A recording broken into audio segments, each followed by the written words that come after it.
In today's lesson, we are going to talk about Mothúcháin.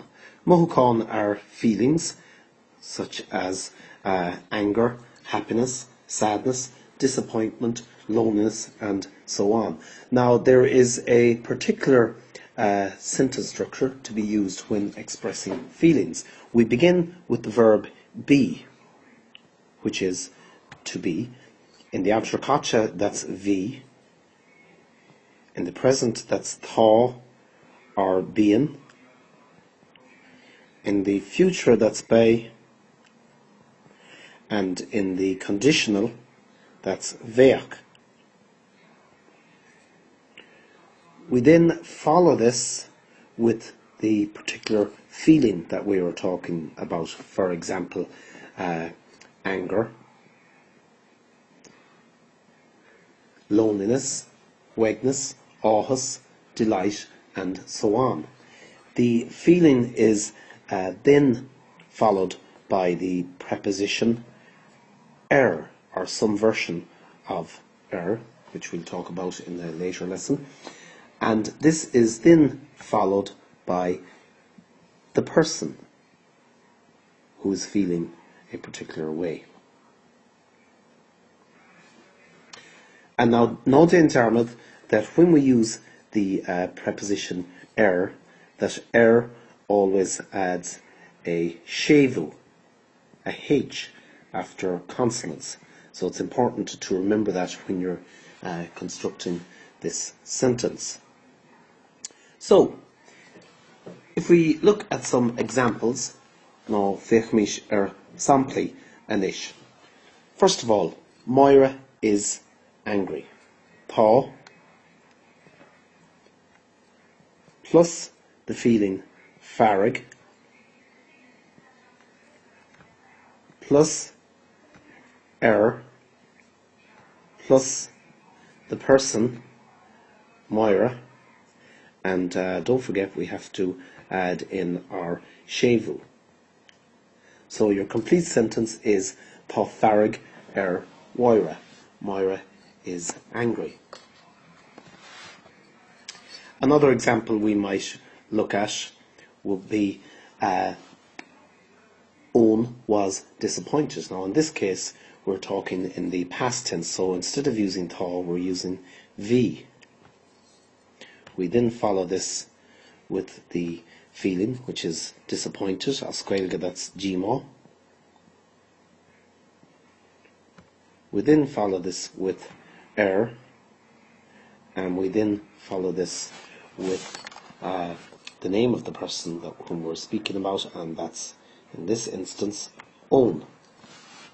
Now please take note that in this case there is no shevu on the word Owen, because Owen begins with a vowel and not a consonant. A shevu is a H that goes after a consonant. You don't add a shevu to a vowel.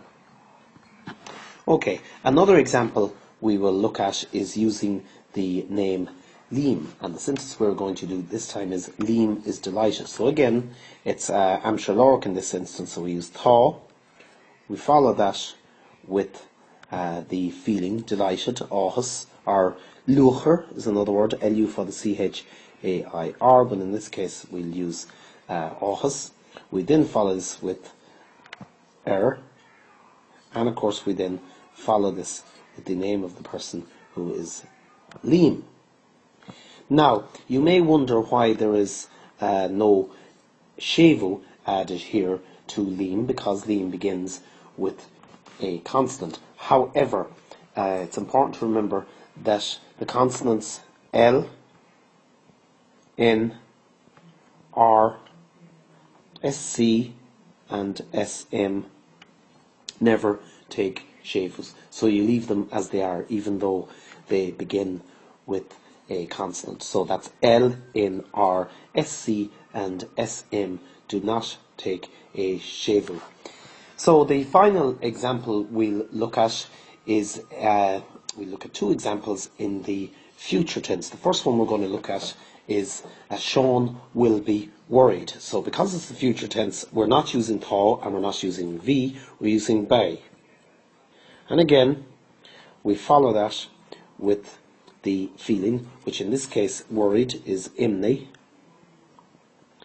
We then follow it with and we then follow it with Sean. And of course, we must remember to add our shevu this time, because it's a consonant, so we have to add our shevu after And the final example, using the future tense, the sentence we look at is, the boys will be delighted. So again, we're using be, because it's the future tense. We're using the feeling, áthas. We're following that with and we're following that with the person, or in this case the people involved, na buachli. And in this case it's not a name, so we have na buachli, the boys. The boys will be delighted. So there you have it.